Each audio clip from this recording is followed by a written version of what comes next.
মায়ের ইত মাজারে রাখিব, ছেড়ে দেব না হ্যাঁ একবার গাইস, একবার ছেড়ে। ছেড়ে দিলে সোনার গৌড় আর ফিরবে না। হ্যালো গাইস, আসসালামু আলাইকুম।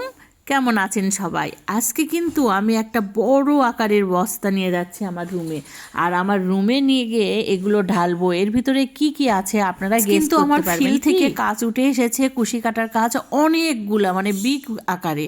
তো এতগুলো কাজ আমি কিন্তু আজকে ডেলিভারি দিব, আর তার আগে একটু আপনাদের সঙ্গে শেয়ার করি। অনেক আপুরা আছে, অনেকেই আমাকে বলে আমি নাকি বিজনেস করি, প্রোডাক্ট কিনে নিয়ে আসি অন্য কারো কাছ থেকে। আসলে কি প্রোডাক্ট কিনে নিয়ে এসে সেল করাটা সম্ভব? আমি যে আকারে সেল করি, এত প্রোডাক্ট কি অন্য কারো কাছ থেকে কিনে এনে সেল করা সম্ভব? না গাইস, আমার এলাকাতে এত কর্মী থাকতে আমি কেন প্রোডাক্ট কিনে নিয়ে এসে সেল করব বলেন?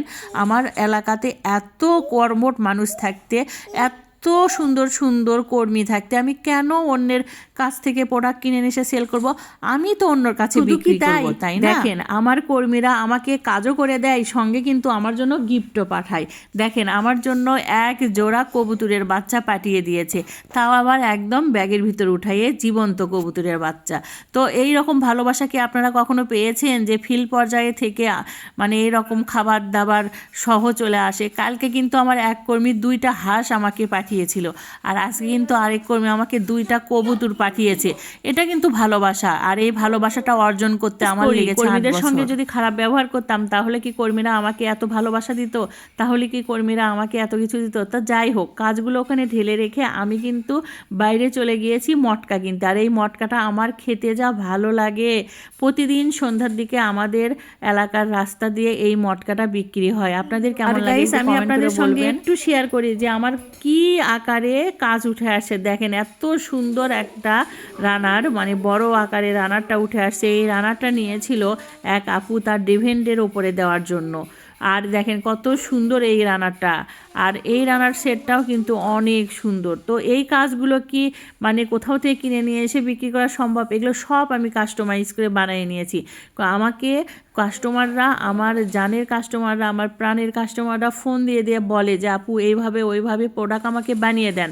আমি তখন এগুলো ম্যাচিং করে ফিল্ড পর্যায়ে ছেড়ে দিই, আর সেখান থেকেই কিন্তু কাজগুলো উঠে আসে সোজা আমার হাতে।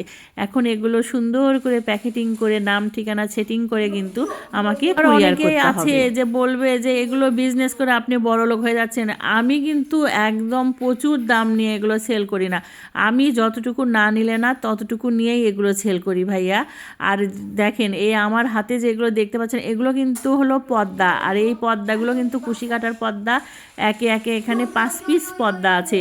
আমি এখন এগুলো একটু আপনাদের সাথে শেয়ার করলাম। আর আমার এত এত কাজ উঠে আসছে, এগুলো এখন সুন্দর করে প্যাকেটিং করে আমাকে কিন্তু ডেলিভারি দিতে হবে। আছে বিজনেস করতে চান, ঘরে বসে থাকেন, কি করবেন শুরু করতে পারছেন না, তো সেই আপুদেরকে বলবো আপনারা এই কাজগুলো শুরু করুন। দরকার বলে আমার কাছ থেকে পাইকারিভাবে প্রোডাক্ট নেবেন এবং খুচরা সেল করবেন।